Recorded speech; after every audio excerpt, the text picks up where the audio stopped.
In the spring of 1250, the Ayyubid Sultanate of Egypt, once the bastion of Saladin's heirs, found itself weakening under internecine strife and external threats.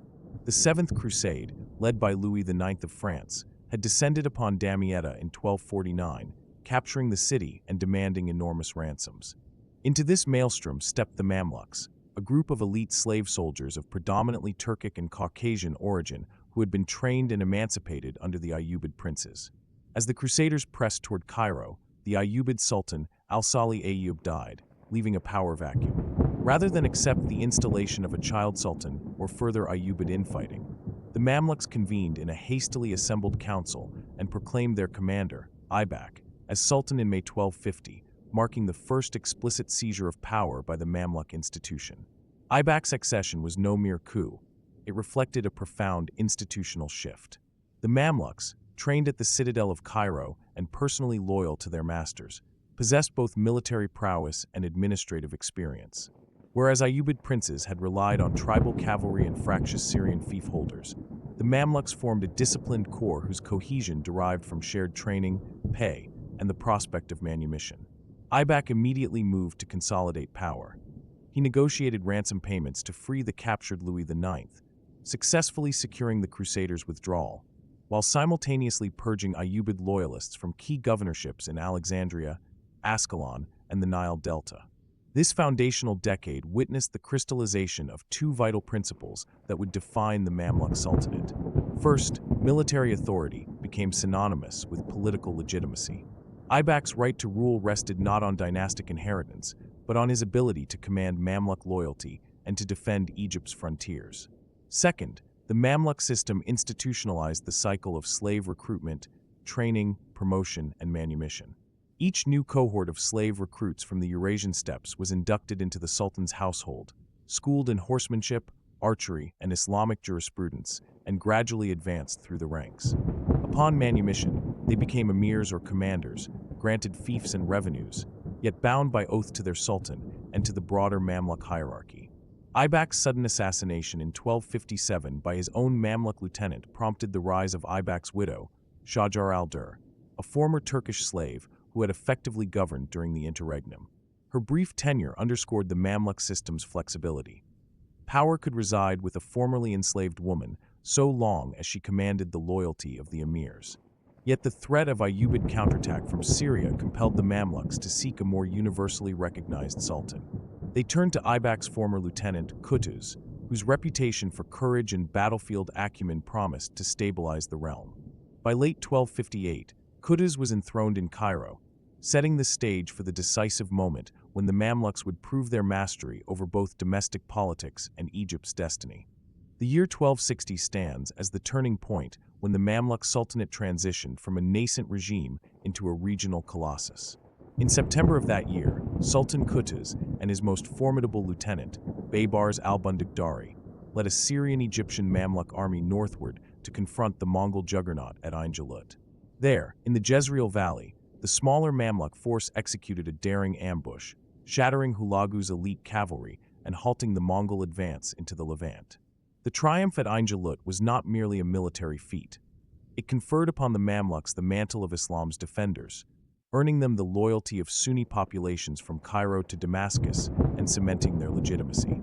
Baybars, whose own career had begun as a captive of the Golden Horde before being sold into slavery, emerged from Ain Jalut as the Sultan's de facto ruler. Following Qutuz's assassination later that year, Baybars was proclaimed Sultan, inaugurating the Bahri line, named after their barracks on Rhoda Island. Over the next 2 decades, Baybars undertook a comprehensive program of consolidation. He systematically dismantled remaining Crusader fortresses along the Levantine coast, capturing Antioch, Caesarea, and Arsuf. He also reasserted Mamluk control over Syria by dispatching expeditions against rebellious emirs and integrating Syrian fiefholders into the Bahri power structure. To sustain this military supremacy, Baybars and his successors instituted administrative innovations. The Iqtar system, which provided land grants in return for military service, was formalized. Each emir received a yield from a designated district, providing revenues to maintain cavalry and garrisons. Revolts against Iqtar holders were met with swift reprisals by the Sultan's personal guard, underscoring the central authority's primacy. Baybars established a network of postal stations linking Cairo, Damascus, and Palestine, ensuring rapid communication of orders and intelligence. He also codified criminal and military law in the Qanun al-Faransi, blending Sharia with customary precedents to regulate Mamluk conduct and dispute resolution. Under Sultan Qalawun and his son, Al-Ashraf Khalil, the Bahri Mamluks reached the zenith of their power.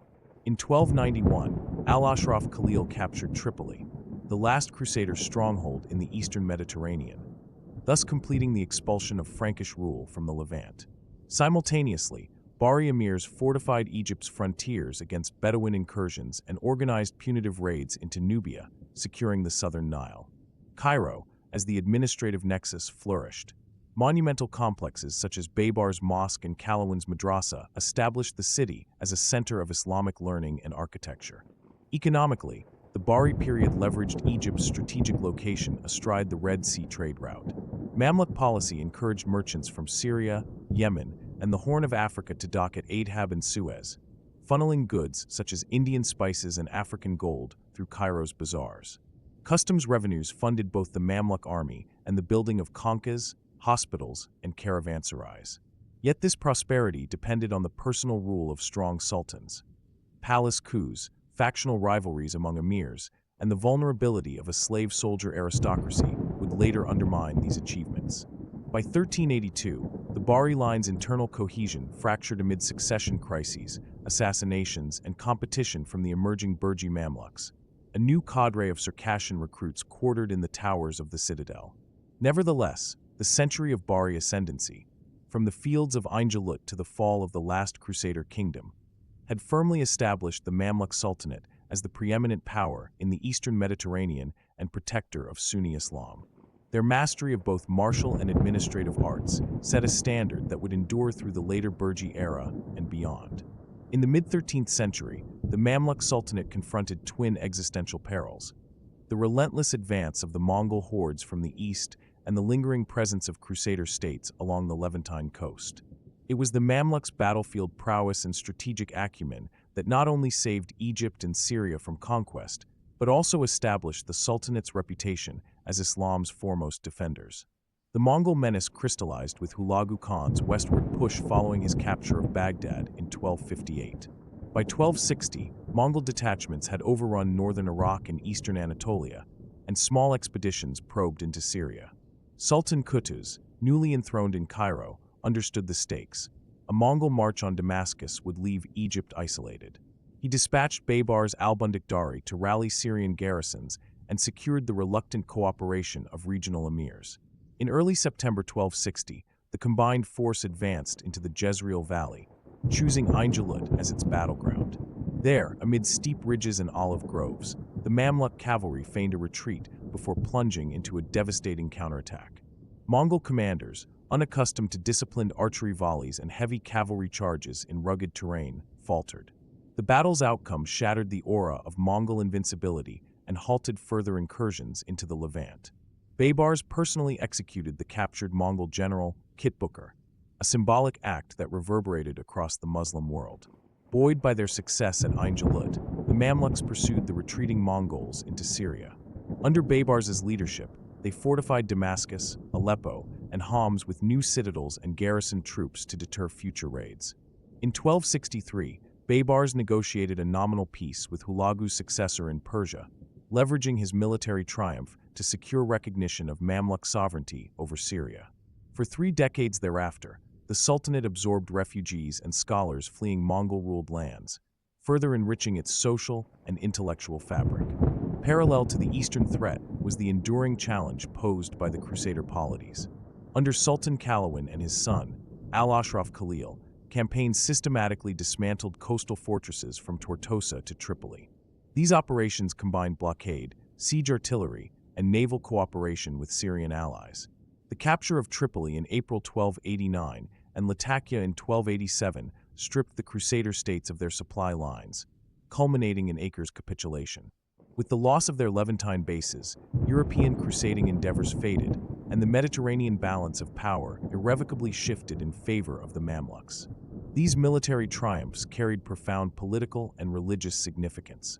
The title, Defender of the Two Holy Cities, became inseparable from the Sultan's office, reinforcing the legitimacy of a regime born of slave origins.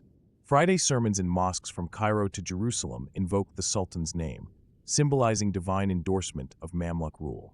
Pilgrims journeying to Mecca passed through Mamluk territories with official protection guaranteed by caravans and coastal garrisons, cementing Egypt's role as the securer of the Hajj routes. Moreover, the absorption of defeated Ayyubid officers, Syrian notables, and displaced administrators into the Mamluk military administrative structure facilitated post-war governance. Many former rivals were granted Iqtar land grants in return for loyalty, ensuring that frontier regions remained loyal to Cairo.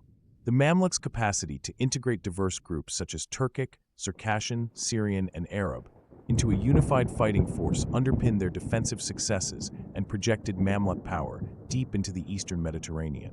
By the early 14th century, the Sultanate's military achievements had not only repelled external foes, but also reshaped regional geopolitics. The Crusader threat was extinguished, the Mongol advance broken, and the Mamluks stood as the preeminent military power between the Red Sea and Anatolia. Their victories preserved the unity of the Muslim world during its darkest hour and laid the foundation for the cultural and economic flourishing that would follow in Cairo's golden age.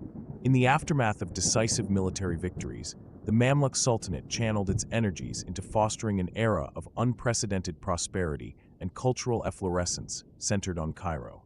The city, strategically located on the Nile Delta and straddling trade routes connecting the Mediterranean, the Red Sea, and the Indian Ocean, became a crucible of commerce, scholarship, and architectural innovation between the late 13th and early 15th centuries. Cairo's commercial boom rested on two pillars: the Red Sea maritime trade and the caravan routes traversing the Sinai and Syrian deserts. The sultans invested in port facilities at Adhab and later Suez, constructing fortified warehouses and inspection posts to manage the influx of spices, silk, and precious stones from India, Yemen, and East Africa. Merchants arriving by dhow offloaded cargoes of pepper, cinnamon, and gemstones, which then passed through Cairo's bazaars en route to Damascus, Baghdad, and beyond. Simultaneously, the overland caravanserais along the Cairo-Damascus road provided secure lodging and provisioning for camel caravans carrying cotton, sugar, and textiles southward to Aswan and Nubia. Customs duties and transit fees at these nodes filled the Sultan's treasury, financing both military expeditions and monumental building projects. Under Sultan al-Nasir Muhammad, often regarded as the master patron of this golden age, Cairo's urban fabric underwent a spectacular transformation. Al-Nasir commissioned the construction of grand complexes that combined religious, educational, and charitable functions. The madrasa mosque hospitals of the Calawunid and Nasiri lines, such as the Calawun complex on Al-Muiz Street and Al-Nasir's own madrasa at Darb al-Amar, featured soaring minarets, monumental doors, and intricately carved stone domes. These buildings employed local limestone and marble imported from Damascus, while their walls were adorned with Arabic inscriptions in elegant Kufic and Thuluth scripts, proclaiming the Sultan's piety and munificence. Amid this architectural renaissance, Cairo emerged as a leading center of Islamic learning. The city hosted dozens of madrasas specializing in the four Sunni legal schools of Hanafi, Maliki, Shafi'i, and Hanbali, as well as institutions dedicated to Sufi teaching and hadith study. Renowned jurists such as bin al-Salah and al-Khalil bin Aybak lectured to packed classrooms, while librarians amassed extensive manuscript collections on everything from medicine and astronomy to logic and grammar. Bookshops lining the souks offered works in multiple languages such as Arabic, Persian, and Turkish, reflecting the Sultanate's multicultural clientele. The cultural milieu of Cairo also attracted poets, musicians, and artisans. Court-sponsored salons echoed with performances of Sufi devotional music, and the nascent genre of wazn poetry flourished under the patronage of emirs and high officials. Metalworkers crafted elaborate brass and enamel inlays for mosque lamps, while textile workshops produced richly dyed silks and embroidered velvets that adorned the elite. The Sultanate's libraries fostered the production of illuminated manuscripts, their pages embellished with geometric borders and stylized vegetal motifs imported from Persian traditions. Economic prosperity, however, extended beyond luxury goods. The burgeoning population, estimated at over 500,000 residents by the mid-14th century, demanded robust public services. Waqf endowments funded water dispensaries, orphanages, and soup kitchens that served the poor and travelers. Cairo's drainage canals and aqueducts, renovated under successive sultans, ensured clean water for neighborhoods stretching from the citadel to the Fatimid quarter. Markets flourished with agricultural produce like dates, grains, and vegetables from the fertile Nile cultivations, sustaining the city's workforce. Yet beneath this glittering veneer lay strains. The Black Death intermittently swept through Cairo in the mid-14th century, decimating artisans and scholars. Recurrent flood damage to canals strained the food supply, and factional rivalries among Mamluk emirs intermittently erupted into palace coups. Nevertheless, Cairo's cultural and economic foundations proved resilient. Even as political authority occasionally lapsed, the city's institutions, such as madrasas, hospitals, Waqf-funded services, and artisan guilds, endured, preserving the Mamluk legacy long after military fortunes waned. In sum, Cairo's golden age under the Mamluks was not merely an afterglow of battlefield glory, but the fruition of deliberate statecraft, integrating commerce, social welfare, and monumental architecture into an urban tapestry that symbolized Islamic civilization at its zenith. These accomplishments would echo across the Mediterranean and the Indian Ocean worlds, ensuring the Sultanate's imprint on global history. In 1382, a new cadre of Mamluks, predominantly of Circassian origin, seized power in Cairo, displacing the long-dominant Bahri line. This transition inaugurated the Burji Mamluks, named after their barracks quarter in the citadel's Burj al-Khamsin. Over the next century and a half, the Sultanate would be marked by rapid turnover of sultans, fierce palace intrigue, and the emergence of powerful emiral factions whose shifting alliances determined the fate of the throne. The first Burji Sultan, Barkuk, had risen through the ranks of the royal household, distinguishing himself in campaigns against Bedouin tribes and at the frontiers. His initial coup reflected growing discontent among Circassian Mamluks over their Bahri counterparts' monopolization of high office. Once in power, Barkuk faced immediate challenges. A widespread rebellion by the Syrian emirs, each controlling fiefs and armies that rivaled Cairo's garrison. He responded with ruthless efficiency. Using divide-and-rule tactics, he co-opted some emirs while purging others. He also personally led expeditions that reasserted central authority in Aleppo and Damascus. Barkuk's reign set the Burji pattern, characterized by a strongman who relied on loyal Circassian clans to offset entrenched interests. Upon his death, however, Barkuk left no clear heir. What followed was a succession of short-lived sultans, sometimes reigning only months, whose legitimacy rested on the support of competing factions known collectively as the Zahiri, Surlimi, and Khalidi clans, among others. These groups had coalesced around leading emirs who commanded personal Mamluk lodges or jundia, each with its own retainers, revenues, and ambitions. A sultan's primary task was to balance these factions by granting Iqtar land assignments and military commands, but any misstep, such as favoring one clan too heavily or failing to pay stipends on time, could trigger a palace coup. The historian Bintagribidi records more than 50 changes of ruler between 1389 and 1516, an average of one every 6 years. Factions also aligned around broader regional and religious interests. Syrian and Palestinian emirs, long accustomed to semi-independent status, sometimes rebelled when Burji sultans attempted to reassert direct control. At the same time, jurists and Sufi brotherhoods, especially the Shayaziliya and Naqshbandiya, intervened in politics, offering sanctified support to preferred candidates in exchange for patronage of madrasas and zawiyas. Sultans who courted religious scholars could command popular legitimacy, but this often angered military clans who saw such alliances as encroaching on their prerogatives. A landmark episode occurred in 1441 when Sultan Muhayt Bey sank under the weight of factional strife and was deposed by his own Circassian Mamluks. The palace descended into martial anarchy. Rival factions set fire to sections of the citadel, army units clashed in the streets, and civilian casualties mounted. It took the intervention of the Sheikh al-Islam to broker a fragile peace and install Sef ad-Din Jakmark, a Circassian of lowly origins but proven military skill, who stabilized the regime through a mix of financial concessions and negotiated power-sharing agreements among the major clans. Yet, Jakmark's reforms could not arrest the centrifugal tendencies unleashed by the Burji Revolution. Emirs continued to withhold revenues, remit coins in their own names, and negotiate foreign alliances. particularly with the burgeoning Ottoman Emirate across the eastern Mediterranean. The Ottoman threat loomed ever larger, as Cairo's factions debated whether to resist or accommodate the rising power, whose armies had already absorbed much of Anatolia and the Balkans.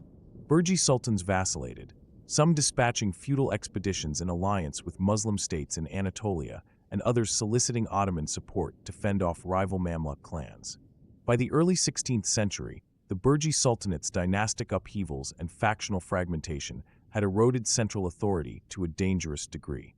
A final burst of palace coups in 1516 to 1517 left the army and bureaucracy exhausted, revenues depleted, and the frontiers vulnerable. When the Ottoman Sultan, Selim I, advanced into Syria, he encountered little coordinated resistance. The once formidable Mamluk machine unraveled from within, opening the door to its eventual conquest and incorporation into the Ottoman Empire. As the Mamluk Sultanate grappled with dynastic turbulence, it also confronted profound economic upheavals that strained its fiscal foundations. The pattern of high-stakes military coups and lavish building projects required steady revenue, but mounting external pressures, such as shifting trade routes, recurrent plagues, and the rising power of European and Ottoman competitors, depleted the Sultanate's treasury and undermined its capacity to govern effectively. Foremost among these challenges was the redirection of global trade precipitated by the Portuguese maritime exploration. In the late 15th century, Portuguese navigators rounded the Cape of Good Hope and established coastal entrepôts at Elmina and later on the East African coast. By the early 16th century, caravels laden with spices, textiles, and precious metals could sail directly to Lisbon, bypassing the traditional Red Sea-Cairo route almost entirely. Cairo's customs houses, once the linchpin of Mamluk revenues, witnessed a precipitous decline in imports from India and Southeast Asia. Egyptian merchants, deprived of the profits from transshipment, lobbied unsuccessfully for state subsidies even as customs officials grappled with reduced incomes. Simultaneously, the Ottoman conquest of Constantinople in 1453 redirected the Levantine caravan trade toward Aleppo and Izmir, further diminishing Cairo's intermediary role. Mamluk attempts to impose a naval blockade of the Red Sea through the seizing of Portuguese ships and the fortification of ports like Suez yielded momentary gains, but ignited retaliatory raids that disrupted Red Sea commerce. The expense of maintaining garrisons and warships in the face of Portuguese cannon and Ottoman galley fleets outstripped the returns from captured prizes. Concurrently, the Sultanate endured devastating waves of the Black Death. The 1347 to 1351 outbreak killed an estimated one-third of Egypt's population, decimating rural cultivators and urban artisans alike. A second major recurrence in 1401 followed Timur's invasion of Syria as refugees carried the plague southward. Labor shortages forced the state to raise wages for corvée servants and soldiers, while tax farmers, who were responsible for delivering fixed sums to the treasury, whipped up rural discontent by extracting surcharges to cover their obligations. The collapse of irrigation maintenance during plague years reduced agricultural output along the Nile, compounding food shortages and provoking peasant rebellions in the delta. Over time, the Mamluk fiscal system, heavily reliant on the Iqtar land grant network, proved increasingly brittle. Emirs who held multiple Iqtar lands found it hard to manage dispersed estates effectively, leading to absenteeism and mismanagement. Local intermediary lords or mutasalimon often skimmed revenues, remitting only nominal amounts to their masters. Sultans tried to centralize customs and land tax collection under the Diwan al-Marsari, but the bureaucracy lacked the staffing and oversight to enforce compliance across a fracturing polity. Efforts to levy extraordinary taxes for military campaigns, including a 10% sugar tax on urban markets, sparked riots in Cairo's markets and forced successive sultans to retract them. Finally, the depletion of the state treasury eroded the Mamluk army's effectiveness. Delayed stipend payments caused senior emirs to withhold troops from campaigns, while recruiting new soldiers became impossible without sufficient funds. Without the lure of timely wages or meaningful Iqtar assignments, the recruitment pipeline dried up and the pool of battle-ready soldiers shrank. By 1516, when the Ottomans marched south under Selim I, the once formidable Mamluk military faced mutinous units and unpaid regiments, sealing the Sultanate's fate. Through these economic trials, the Mamluk Sultanate's impressive architectural and military achievements proved unsustainable. The very complexity of its socio-military system became a liability when global commerce and demographic shocks reordered the Mediterranean and Red Sea worlds. In the end, financial insolvency left the Sultanate too weak to resist the Ottoman juggernaut, bringing an end to Egypt's era of slave soldier rule. During the long centuries of Mamluk rule, from the mid-13th to the early 16th century, the sultans and elite emirs cultivated a cultural renaissance that transformed Cairo into the intellectual and artistic heartbeat of the Islamic world. This flourishing was no accidental byproduct of military success. Rather, it reflected deliberate patronage of scholars, architects, artisans, and poets whose works embodied the Sultanate's confidence and cosmopolitanism. Central to the intellectual life of Mamluk Cairo were its madrasas. These were institutions devoted to the Sunni legal schools and to the broader religious sciences. Under Sultan Baybars, and especially during the reigns of Karlawun and his sons, a network of madrasas rose along Almuhis Street, each named for its founder and aligned with a particular madhab or legal tradition. Students flocked to these schools to study jurisprudence, Quranic interpretation, and hadith under renowned jurists whose commentaries set the standard for later generations. The teaching of Arabic grammar and rhetoric attracted philologists who preserved and refined the language of the Quran, producing lexicons and treatises still consulted today. Beyond theology and law, Mamluk patronage extended into philosophy, medicine, astronomy, and mathematics. Medical schools and hospitals, by Maristans, such as the Karlawun Complex's external clinic, offered instruction in humoral theory and surgery, drawing on translations of Galenic texts and original works by physicians like al-Sephardi. At observatories attached to palaces and madrasas, astronomers compiled Zij tables to improve the timing of prayers and navigational charts for the Red Sea trade. Mathematicians engaged with Euclidean geometry and Indian numerals, applying their insights to architectural projects and land surveying for new Waqf foundations. Manuscript production thrived in dedicated workshops. Scribes penned Qurans in elegant muhakkak and Naskh scripts on fine paper imported from Samarkand, while illuminators decorated margins with gold leaf and arabesque motifs. Bin al-Nadim, whose famed Fihrist catalog preserved the memory of earlier Islamic works, spent his final years in Cairo, benefiting from the Sultanate's abundant libraries. Private collectorship also flourished. Wealthy emirs endowed libraries in their complexes, and booksellers along Khan al-Khalili offered richly bound volumes to scholars and tourists alike. Artisans, too, found ample patronage. Mamluk metalworkers produced brass candlesticks and incense burners inlaid with silver and copper, all stamped with the names of sultans or high officials, whose intricacy signaled both technical mastery and imperial prestige. Glassmakers in Damietta crafted enameled mosque lamps bearing Quranic inscriptions and geometric patterns, destined for donation to major shrines. Textile workshops produced sumptuous velvets and brocades woven with gold thread, cladding the elite in fabrics that rivaled those of Ottoman and Venetian courts. Architecture became the ultimate showcase for Mamluk artistry. Monumental funerary mosques, such as the complex of Sultan Hassan, combined soaring iwans, slender minarets, and muqarnas, vaulting in limestone and marble. Their facades displayed intricate stone-carved arabesques and epigraphic bands, while interiors featured polychrome marble floors and stained glass windows. These complexes functioned as centers of worship, education, and charitable service, embodying the intertwined values of faith, learning, and social welfare. Underlying this cultural efflorescence was the Waqf system, through which sultans and emirs endowed revenues to sustain their institutions in perpetuity. The stability of these endowments ensured madrasas and hospitals remained operational even as individual rulers rose and fell. Moreover, the recruitment of diverse scholars of Armenian, Persian, Arab, Turkic, and Circassian origins created an inclusive milieu that welcomed intellectual exchange and innovation. By the early 15th century, Cairo's reputation as a center of learning and artistry rivaled Baghdad's golden age. Even as political crises and economic strains later eroded the Sultanate's cohesion, the manuscripts, buildings, and works of art produced under Mamluk patronage endured, leaving an indelible imprint on Islamic civilization. The dawn of the 16th century found the Mamluk Sultanate beset by crises on multiple fronts. Externally, the ascendant Ottoman Empire, having already subsumed Anatolia, the Balkans, and much of the Aegean, loomed as an existential threat. Internally, the Burji Mamluk system's factionalism and rapid turnover of sultans undermined effective governance. These converging pressures proved fatal when, in 1516 to 1517, the Ottomans delivered the final blow to Mamluk rule in Egypt and Syria. Ottoman ambitions on the Levant crystallized under Sultan Selim I, whose victory over the Safavids at Calderon in 1514 freed him to turn westward.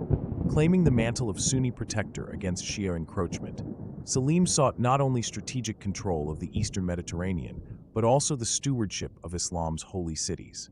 Mamluk envoys in Constantinople misjudged Selim's ambitions, believing mutual religious solidarity would avert confrontation. Instead, Selim amassed two armies under his Grand Vizier, Hadim Sinan Pasha, and marched across Anatolia, demanding Mamluk recognition of Ottoman suzerainty.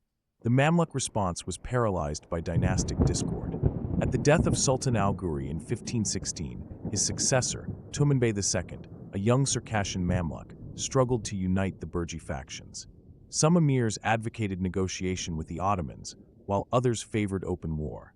The central treasury, already depleted by years of palace coups and factional purges, could not finance a sustained defense. Moreover, the Sultanate's army had shrunk in both numbers and morale, as unpaid Mamluks abandoned service or sold their horses. At Marj Dabik near Aleppo in August 1516, the Mamluk army confronted Sinan Pasha's forces. Although numerically comparable, the Mamluks faltered under Ottoman artillery and disciplined Janissary musket volleys. The Sultanate had failed to adopt both of these technologies at scale. When Sinan deployed superior cavalry flanking maneuvers, the Mamluk lines broke, and their sultan fled to Damascus. Hadim Sinan proclaimed Selim Sultan of Egypt before moving southward. In January 1517, the Ottomans reached Cairo. Amid chaos, Tumanbay II attempted to rally the citadel's defenders but was betrayed by rival emirs. The city fell with minimal resistance. Selim entered Cairo in triumph, securing the allegiance of surviving Mamluks in exchange for generous pensions, but soon ordered the execution of key emirs to forestall rebellion. Tumanbay II was captured, paraded through Istanbul, and executed, thus symbolically extinguishing the Burji line. Yet, the Mamluk story did not end in 1517. In Syria and the Hijaz, former Mamluks staged sporadic revolts, and in Egypt, a titular Mamluk elite managed provincial administration under Ottoman governors. The Ottoman provincial system retained aspects of the Mamluk Iqtar network, co-opting Egyptian notables into local governance. Moreover, the artistic and intellectual traditions nurtured under the Sultanate continued under Ottoman patronage. Cairene madrasas remained active, and Mamluks transitioned into the Ottoman military as elite siparis. The fall of the Mamluk Sultanate thus marked not only the end of slave soldier rule in Egypt, but also the transformation of its institutional legacies into the Ottoman imperial system. While the Mamluks lost political sovereignty, their social, cultural, and military imprint endured, shaping Egypt's unique Ottoman experience and leaving an indelible chapter in the broader narrative of Islamic history.